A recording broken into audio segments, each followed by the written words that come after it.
একটা দারুণ ঘটনা আপনাদের সাথে শেয়ার করতে এলাম। এই ঘটনাটা আপনাদের সাথে শেয়ার করতে না পারলে আমার মনে হবে ল অফ অ্যাট্রাকশনের এতদিনের এত টেকনিক, এত ঘটনা, এত সাকসেস স্টোরি বলা জাস্ট বৃথা। এই ঘটনাটা যারা মন দিয়ে পুরোপুরি শেষ পর্যন্ত দেখবেন, তারা অবশ্যই আজকে বিশ্বাসের জোর এবং ভালোবাসার জোর এবং হার না মানার যে জোর, তার প্রমাণ আবার পাবেন। পৃথিবীতে সমস্ত কিছু সম্ভব। আমি বারবার সমস্ত ভিডিওতে, অনেক ভিডিওতে বারবার বলেছি না, নাথিং ইজ ইম্পসিবল। আসলে আমরা বড্ড তাড়াতাড়ি ধৈর্য, বিশ্বাস এগুলো হারিয়ে ফেলি। আজকে আমি যার ঘটনা বলবো তিনি আরতিদি, আমাদের আরতিদি। আরতিদির সঙ্গে আমার পরিচয় ধরুন প্রায় 28 বছর। ক্লাস 6 থেকে আমি আরতিদিকে চিনি। আমি যার কাছে গান শিখতাম তার বাড়িতে আরতিদি হাউস হেল্প হয়ে এলেন। আরতিদির একটা ছোট্ট 3 বছরের ছেলে। কিছুদিন আগেই আরতিদি স্বামী পরিত্যক্তা হয়েছেন। ভীষণভাবে ডিপ্রেসড, ফ্রাস্ট্রেটেড, যেরকম হয়, কোথায় যাবে, কি করবে কিচ্ছু জানে না। এইরকম একটা পরিস্থিতিতে কিছুটা রোজগার এবং থাকা খাওয়ার একটা সংস্থান হলো আমার গানের টিচারের বাড়িতে। সেখানেই আমার প্রথম পরিচয় এবং গানের টিচার আরতিদিকে হেল্প করে ছেলেকে একটি হোস্টেলে পড়ার ব্যবস্থা করে দেন এবং আরতিদি সেখানে ছেলেকে এক চোখ স্বপ্ন নিয়ে মানুষ করার স্বপ্ন দেখছে। কারণ আরতিদির ভীষণভাবে পড়াশোনা শেখার ইচ্ছে ছিল, কিন্তু পারিবারিক কারণে, আর্থিক কারণে সেটা হয়ে ওঠেনি। যদিও আরতিদি পড়াশোনা জানতো এবং দেখতাম আরতিদির প্রচণ্ড পড়ার শখ। কাজকর্ম হয়ে যাওয়ার পরে আরতিদি যা পেত, যতটা ওর ক্ষমতায় কুলোতো, ও কিন্তু পড়তো, নিত্য নতুন বিষয় পড়তো। এবং সেই জন্যই ও ভীষণভাবে চেয়েছিল যে ছেলে পড়াশোনা করে মানুষ হোক, বড় হোক। ও আপ্রাণ চেষ্টা করেছিল। কিন্তু যা হয়, আরতিদির ছেলেও পড়াশোনা বন্ধ করে দিল ক্লাস 8-এ। আরতিদি অত্যন্ত আশাহত হলো এবং ছেলে সেইভাবে ওর মনের মতো মানুষ হলো না। ফলে মা ছেলের বিচ্ছেদ হয়ে গেল। ততদিনে আরতিদি আরও 3টে বাড়ি বদল করে ফেলেছে। এই করতে করতে আরতিদির সঙ্গে যখন আমার আবার নতুন করে দেখা হলো, তখন আমি অদ্ভুত একটা জিনিস লক্ষ্য করা শুরু করলাম। আরতিদি সবসময় সেজে গুজে থাকে, যেখানেই যায় খুব ফিটফাট সুন্দর সেজে গুজে যায়। আরতিদি গান গায়, আরতিদি খুব ইউনিক, খুব লম্ফঝম্প মিউজিক হলে বাচ্চাদের মতন নেচে ওঠে। আরতিদিকে আমি কমপ্লেন করতে শুনিনি, কক্ষনো শুনিনি।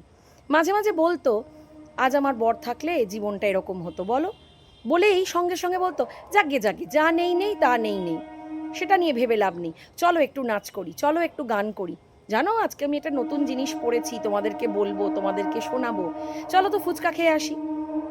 এইরকমভাবে চলছিল। ভাগ্যের পরিহাসে আরতিদি শেষমেশ 2012-র পর আমাদের বাড়িতে এসে আশ্রয় নেয়। ততদিনে আমার বাবা অসুস্থ, অতএব মার একজন হাউস হেল্পের প্রয়োজন এবং আরতিদি অত্যন্ত বিশ্বস্ত, সৎ, পরিশ্রমী, অত্যন্ত আন্তরিক একজন মানুষ। এবং বহু বাড়ি বদল করতে করতে আরতিদি ক্লান্ত। আরতিদি আর কোনো বাড়ি বদল করতে চাইছে না, ফলে আমাদের বাড়িতে এসে আরতিদির ঠাঁই হলো। সেখানে আরতিদি প্রায় 7-8 বছর তো ছিলই। তারপরে ছেলে ডাকলো আরতিদিকে একটা সুন্দর সোনালী ভবিষ্যতের স্বপ্ন দেখিয়ে। তার মাঝখানে কিন্তু আরতিদি সমানেই বলে চলতো, জানো আমার একটা ঘর হবে, আমার একটা সুন্দর ভালোবাসার মানুষ হবে, এবং সেই ভালোবাসার মানুষ, একটু বিরতি নিচ্ছি, বৃষ্টি শুরু হয়েছে, এবং সেই ভালোবাসার মানুষ আমাকে ভরিয়ে রাখবে। সে হতে পারে আমার ছেলে, বা সে হতে পারে একটা নতুন মানুষ, কে বলতে পারে। এ পৃথিবীতে সব সম্ভব। আর আমরা খুব হাসতাম, খুব মজা করতাম। আরতিদি ওয়ান পিস কিনলো, তখন গাউন বেরিয়েছিল, গাউন কিনলো, জিন্স কিনলো। আরতিদি ভীষণ মডার্ন মনের একজন মানুষ ছিল। তার দুঃখ, কষ্ট, যন্ত্রণা, জীবনের এত প্রচণ্ড ওঠাপড়া কোনোদিনও ওর মানসিক জোরটাকে ভেঙে দিতে পারেনি। তখন কখনো ওর আনন্দে বাঁচার, আনন্দ করার, হই হই করে সবাইকে নিয়ে রাঙিয়ে দিয়ে বাঁচার মানসিক জোরটা কোনো দিন চলে যায়নি। আমরা হাসতাম, সবাই হাসতো যে পাগল বুঝি, পাগলামি করে, কিন্তু ও তবু কিন্তু কখনো হার মেনে চুপ করে বসে যায়নি। এহেন আরতিদি সব সময় রঙিন থাকতো, রঙিন জীবন বাঁচবে বলে। এবং আরতিদি মনে প্রাণে বিশ্বাস করতো একটা রঙিন জীবন না বেঁচে আরতিদি কখনো নাকি পৃথিবী ছাড়বে না। হয় আরতিদির ছেলে দুর্দান্ত ভালো হয়ে যাবে, তার একটা পরিবার হবে, সে বিয়ে করবে এবং আরতিদিকে সে নিয়ে যাবে, আরতিদি একটা দারুণ সুন্দর জীবন বাঁচবে, আর পরের বাড়িতে বাড়িতে তাকে ঘুরতে হবে না কাজের সন্ধানে, জীবিকার সন্ধানে, আশ্রয়ের সন্ধানে। হঠাৎ গতকাল আরতিদির ফোন এলো এবং সেই আরতিদি আমাকে জানালো, জানো আমি বিয়ে করেছি। আমি, হ্যাঁ সে কি, বলো কি, কাকে?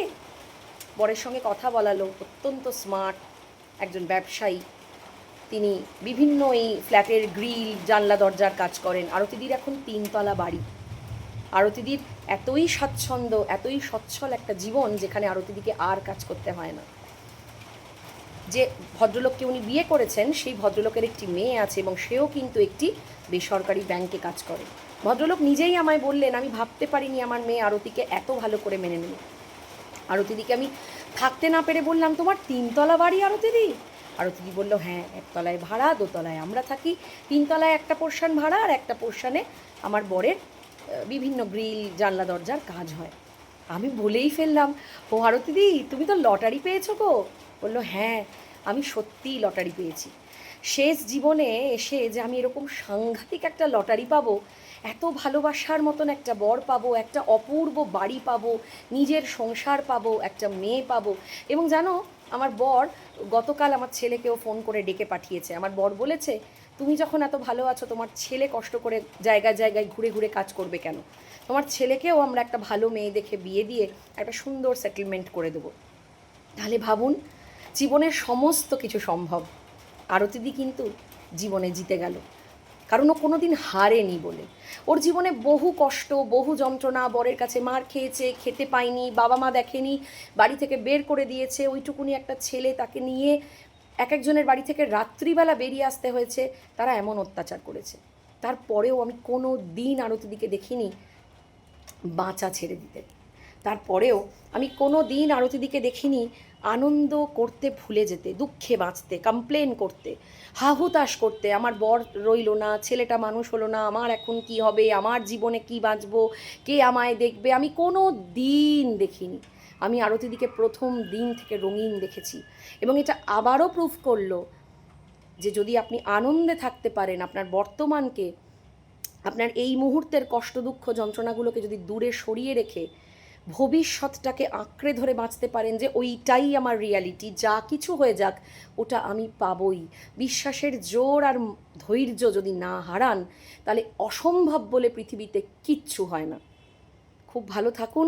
এই ঘটনাটা না সবার সাথে শেয়ার করুন, এই ঘটনাটা সবার ঘরে ঘরে পৌঁছোক। যে যেখানে যে অবস্থায় যে হতাশার মধ্যে ডুবে আছে, এই সাংঘাতিক ঘটনাটা সবার জানা দরকার যে এটাই শেষ নয়, যে এটা যে যন্ত্রণায় বাঁচছেন এটাই আলটিমেটাম নয়, এর ওপারে একটা দুর্দান্ত সোনালি দিন আছে। খুব ভালো থাকুন। দেখা হচ্ছে আবার একটা নতুন ভিডিওতে। ততক্ষণ পর্যন্ত আপনাদের ভালোবাসা, আশীর্বাদ আমার চলার পথের পাথেয় হোক, আর আরতিদির মতন সুন্দর রঙিন জীবন আমাদের সবার হোক। খুব ভালো থাকুন।